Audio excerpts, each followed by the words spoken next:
There is a quietness in the rooms of children who have been overlooked, a stillness that feels like absence, yet hums with a hidden longing. They move through life carrying invisible echoes, moments unspoken, needs unmet, eyes searching for acknowledgement that never came. Their hearts learn early that silence can shield and loneliness can teach resilience.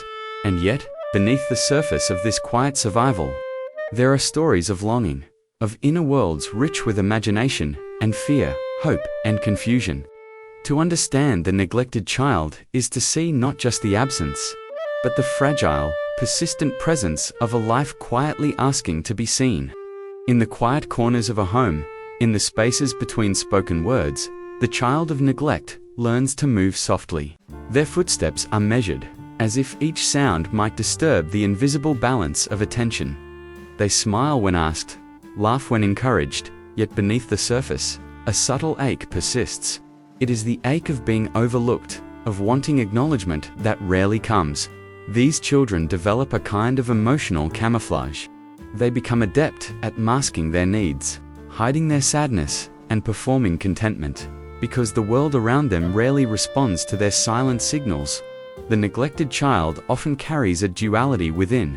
One part learns to survive by minimizing their own desires, assuming they are unworthy of care.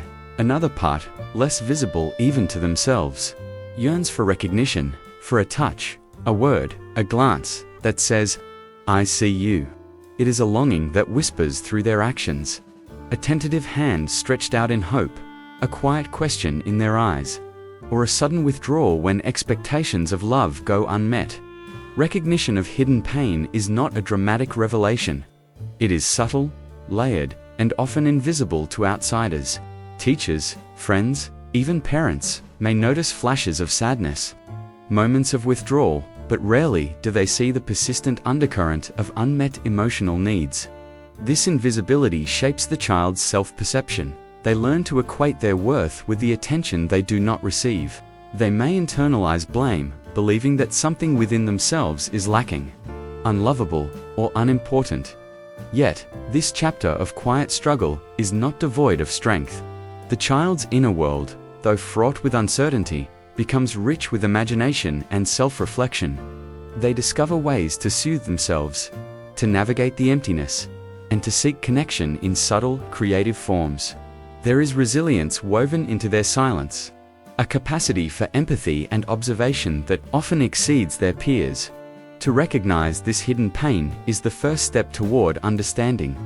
It requires patience, compassion, and the willingness to look beyond appearances. The child, who seems withdrawn or difficult, is often expressing a profound need for acknowledgement, a need that was unmet, yet quietly persists. In seeing these subtle signals, we begin to honor the child's experience, to recognize the delicate threads of longing and survival that shape their inner life. This is the doorway into their world, a world of subtle echoes, quiet endurance, and a longing that is as persistent as it is unspoken. Neglect rarely emerges from malice. It grows quietly, like weeds in the soil of everyday life, nurtured by absence, distraction, or overwhelm. In many homes, parents are present physically but absent emotionally. They move through routines, tasks, and responsibilities, unintentionally overlooking the subtle emotional needs of the child. Sometimes it is the weight of their own burden, stress, unresolved trauma, or mental exhaustion that diverts their attention. The child's needs become another layer of complexity, a quiet shadow in a house already crowded with demands. Cultural and societal expectations can also shape neglect. In environments where emotional expression is discouraged, or where children are expected to be seen and not heard, the unintentional erasure of feelings becomes normalized. The child learns early that their emotions are inconvenient, secondary, or even unworthy of attention. In such spaces, silence is rewarded. Self-sufficiency becomes survival. Yet, what is survival in one moment can imprint a lasting pattern on the psyche. Neglect is also woven into family dynamics. Some children grow up in homes where attention is conditional, awarded only for achievement, behavior, or compliance. Others witness or absorb conflict, tension, or parental preoccupation. internalizing the message that their presence is a burden. In these situations, emotional availability is scarce, and the child becomes both witness and participant in a system that prioritizes everything but their inner world. Psychologically, the roots of neglect are complex. They intertwine with attachment patterns and early relational experiences. When a caregiver's emotional presence is inconsistent or absent, the child's developing brain learns that people cannot always be relied upon for comfort or validation. These early lessons shape core beliefs about trust, safety, and self-worth. The neglected child begins to navigate life with a map that sometimes misleads them, believing that seeking care is dangerous, that vulnerability invites disappointment, or that their emotions are burdensome. Yet, understanding these roots is not about assigning blame. It is about recognizing patterns that extend across generations, cultures, and circumstances.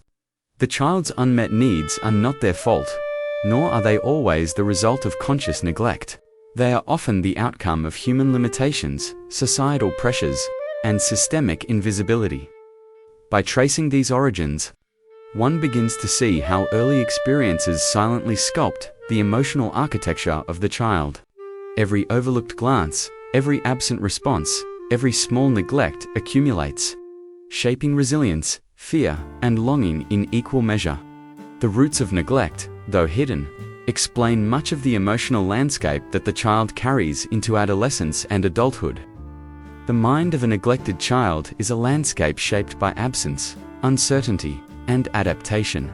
Neuroscience shows that early emotional neglect can alter the very wiring of the brain, affecting regions responsible for emotional regulation, attachment, and stress response.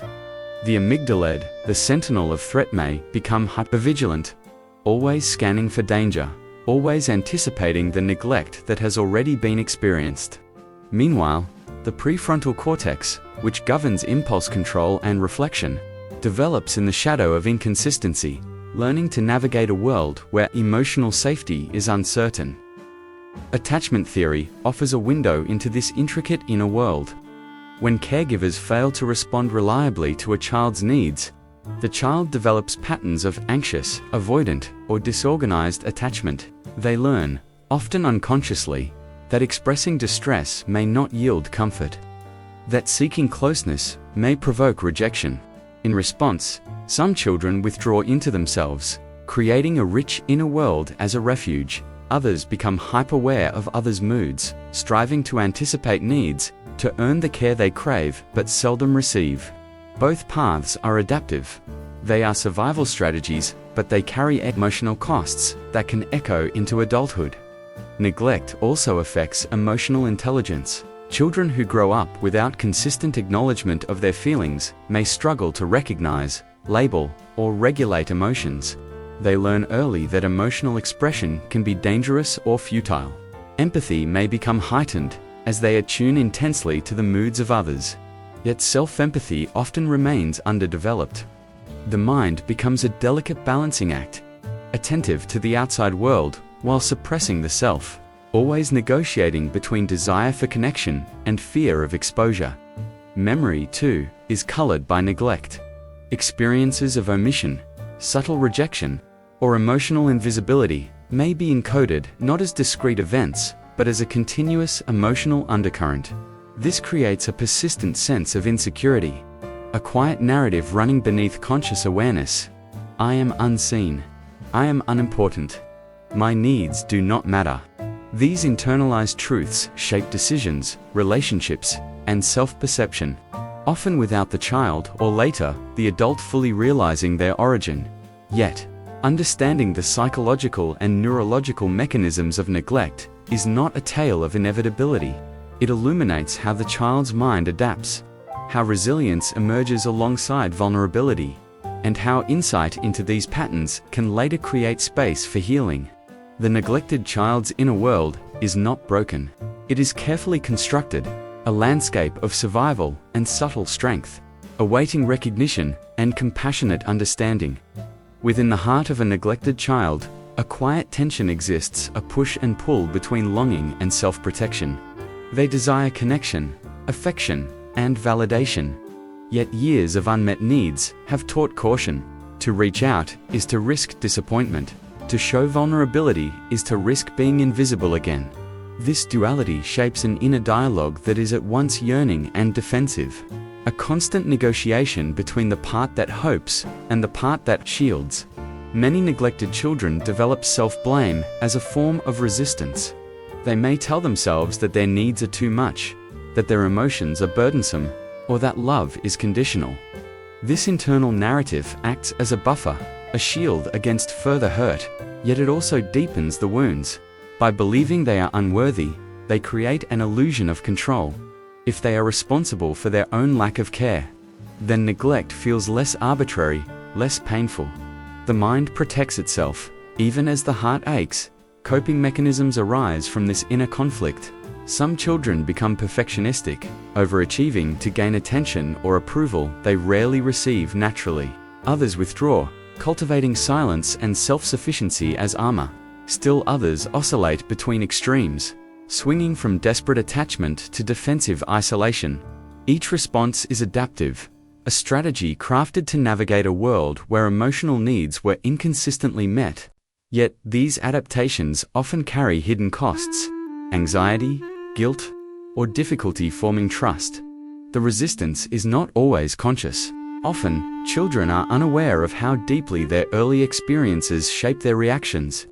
They interpret relationships through the lens of prior neglect, anticipating rejection even when none exists. Their instincts, honed by survival, can appear as mistrust, rigidity, or emotional distance. From the outside, these behaviors may seem puzzling, even stubborn, but they are echoes of an inner logic, forged in the absence of consistent care. Recognizing this inner conflict is crucial for understanding the neglected child. It is a reminder that behavior is rarely arbitrary. Beneath resistance, withdrawal, or overcompensation lies a sensitive and adaptive mind, attempting to reconcile longing with protection. It is a landscape of subtle negotiations, a quiet war between vulnerability and self-preservation, where every choice is shaped by past absence.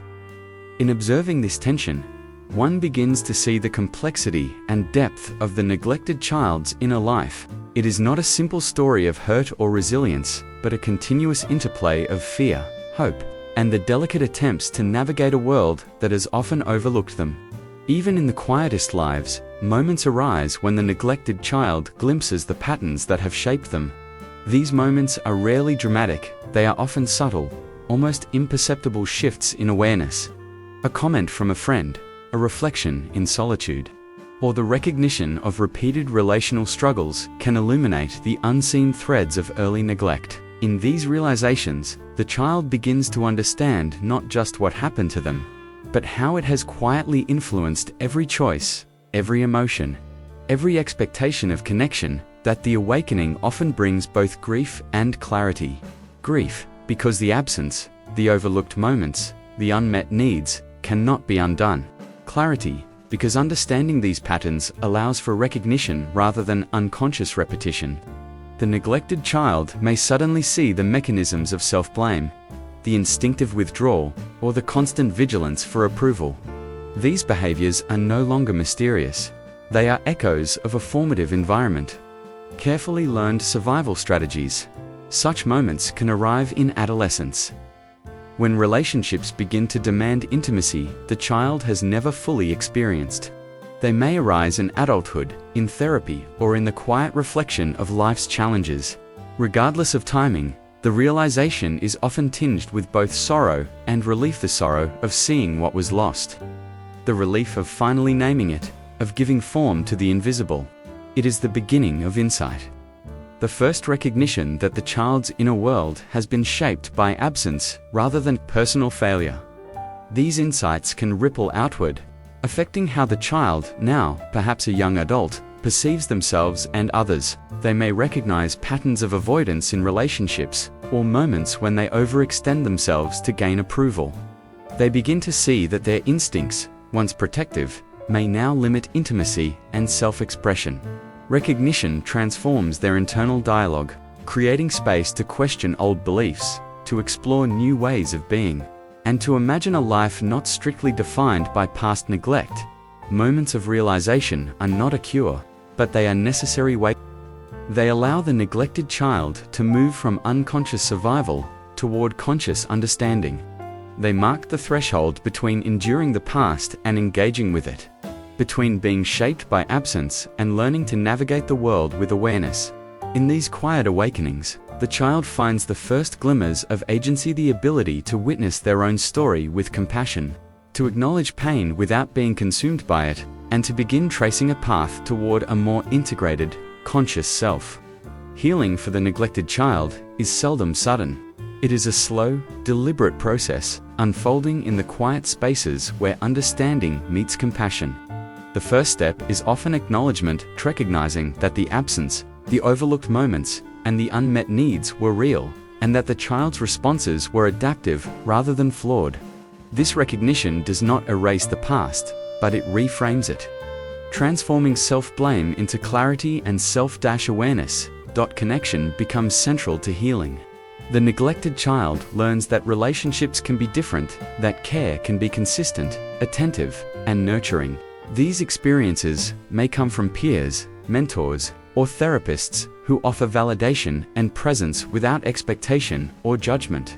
Even small gestures, a listening ear, a gentle word, a compassionate glance, help rebuild trust in others and in oneself. The child begins to internalize the possibility that they are worthy of attention, that their feelings deserve acknowledgement, and that vulnerability can be met with kindness rather than rejection. Self-compassion also becomes a vital practice. The neglected child often carries a harsh inner critic, honed by years of subtle neglect. Learning to recognize and soothe this inner voice is a gradual process. It involves naming the pain, acknowledging survival strategies, and allowing oneself the care that may have been absent in childhood. Self-compassion is not indulgence. It is the gentle tending of a wounded inner landscape, a recognition that survival required adaptation, and that those adaptations no longer need to define every choice. Healing also requires integration, bringing together the parts of the self that were fragmented by neglect. Memories, emotions, and coping mechanisms are acknowledged and placed within a coherent narrative. Through reflection and supported exploration, the child, now growing into adult selfhood, begins to weave a story that honors both pain and resilience, absence and growth. The process is neither linear nor uniform, but it allows the neglected child to inhabit their own life more fully, with a clearer sense of self and emotional agency. Finally, the path to healing is illuminated by hope, not as a promise, but as a quiet recognition that the future can hold connection, recognition, and fulfillment. The child's inner strength, cultivated silently through years of navigating neglect, becomes a foundation for building relationships and self-understanding. Healing is not a destination, it is a continuous journey, a series of small awakenings and gentle restorations, each one reinforcing the truth that even in absence, the capacity for growth, empathy, and belonging remains intact. In the quiet aftermath of neglect, there is a stillness that is both fragile and profound. It is a space where absence and presence coexist, where the echoes of overlooked needs meet the slow emergence of self-recognition. The neglected child, now growing into the adult self, carries with them a mosaic of experiences, moments of longing, flashes of resilience, and the subtle wisdom born of survival. These threads, once fragmented, begin to weave a tapestry that is uniquely their own, rich with nuance and tempered by reflection. There is a certain poetry in the endurance of the neglected child. Every small act of care, every gesture of recognition that they encounter later in life, resonates more deeply because it is felt against a backdrop of earlier absence. Gratitude is quiet but profound. Connection is not taken for granted. The capacity for empathy is sharpened, honed by the necessity of reading emotions that were often unacknowledged. Their inner world, once a refuge from neglect, now becomes a landscape of understanding both of themselves and of others. Yet the scars of neglect remain, not as marks of weakness, but as reminders of survival. They are delicate imprints on the psyche, subtle but enduring, guiding how the individual approaches relationships, self-expression, and trust. In embracing these traces, the neglected child learns that their history is not a cage, but a foundation. It is a lens through which they perceive the world, shaping discernment, compassion, and depth of feeling. The mind and heart, once cautious and protective, gradually learn to open, to hold both vulnerability and strength in tandem.